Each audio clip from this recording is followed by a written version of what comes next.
Let me introduce myself for those who don't know me. My name is Buthina Canaan Khoury, and I am an independent Palestinian filmmaker.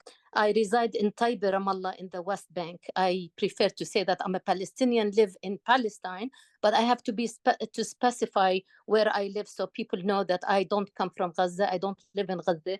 I live in the West Bank, in the heart of the West Bank, not in the north, neither in the south. I like to begin or to start I like to start by telling you how I have been starting or beginning my mornings or my days since October 7th. The minute I open my eyes, I check my iPhone. While you guys, maybe you could check your iPhone for some of you would check it for the stock market to see how the currency punctuation, or even for the weather to see if it's going to be a rainy day or if it's going to be a sunny day. I check my iPhone to see how many tens or hundreds of my fellow Palestinians get murdered brutally every day. I check it to see how many Palestinians of my people have been injured. I check it to see how many bombs were dropped on Gaza. I check it to see how many children were amputated, their limbs got amputated. So that leads me to start with some statistics. I'm holding my iPhone because the electricity keeps going on and off, so it won't go into darkness completely. Today, we're marking the day of 337 of the ongoing genocide in Gaza.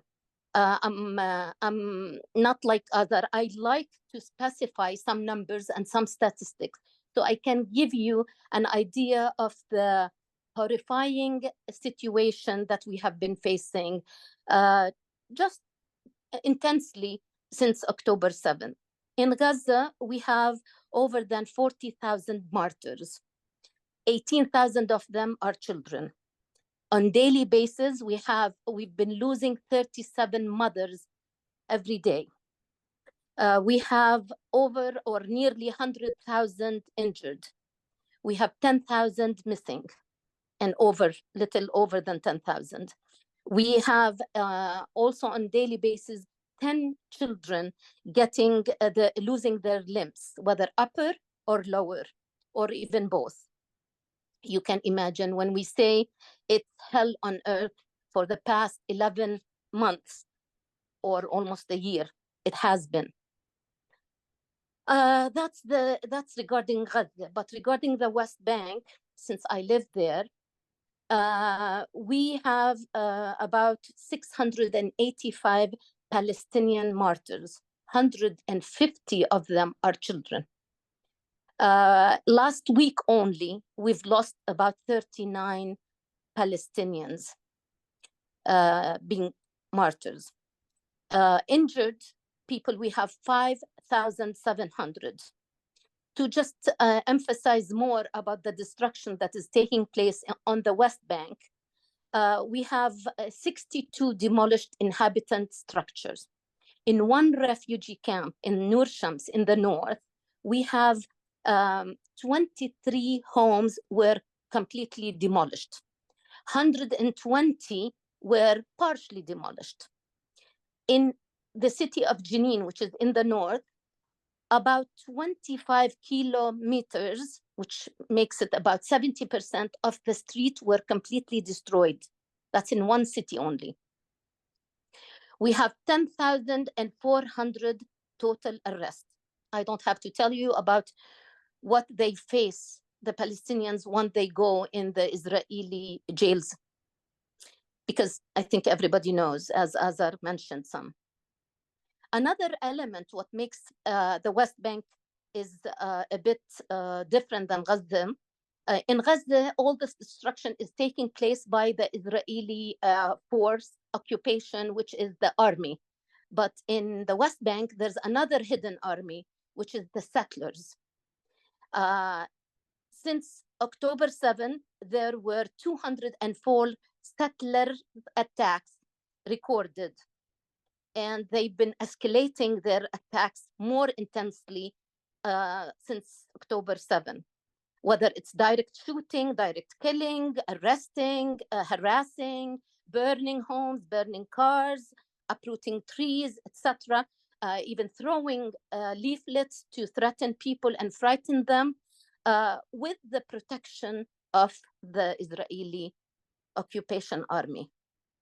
The destruction has been focused in the West Bank on the refugee camps, using the same methods of Gaza by cutting electricity, cutting water, ruining the sewage system, destroying the sewage system, destroying the streets, the infrastructure intensely. This led to reveal the true face of what we call the American imperialism and the Israeli radical Zionism. What the plan became much more obvious. The plan of the United States of Israel, and please underline that, it's not a mistake, it's the United States of Israel, had planned to wipe and erase Palestine as a country from the world.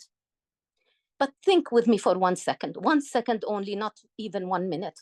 Do you think after the resilience and resistance and steadfastness and sacrifices that the Palestinians, my people, did through the years and intensely through since October 7, do you think we will allow this to happen? Do you think we will allow Palestine not to exist as a country in the world? You know, controlling people, you need 2 elements. You need to frighten them, and demoralize them. So no matter what the occupation forces, soldiers and settlers try to do, no matter how much they would cage us, no matter how much they would starve us, no matter how much they bombard us, no matter how much even they would blame us for what happened, Palestine has and it will be free. Through history, we were taught that liberty has a high cost. I can assure you, no Palestinian would like to die or wish to die. Because in the contrary, Palestinians love to live, but live in dignity and freedom and liberty. But if we have to face death in order to achieve our liberty and our freedom and our dignity, we're not afraid to face death. The world has to listen. Sorry, see, electricity keeps going on and off. Are you with me? Yes. Yeah, okay, good. I'm sorry again. So the world has really to listen to the Palestinians. It's often I wonder why it took us so long to discover for the October 7 to take place. I really wonder why through 11 months people in the world could not stop this ongoing genocide. I wonder why humanity couldn't reveal at most and be above everything. I think humanity will shine only by standing with Palestine. If the whole world thinks that standing with Palestine is freeing Palestine, I would say in the contrary. Actually, Palestine is freeing the world from the injustice by ending the occupation of Palestine. Therefore, I ask for the genocide to stop and for the occupation to end, the only occupation in this worldwide world, to stop and for Palestine to be free. Thank you.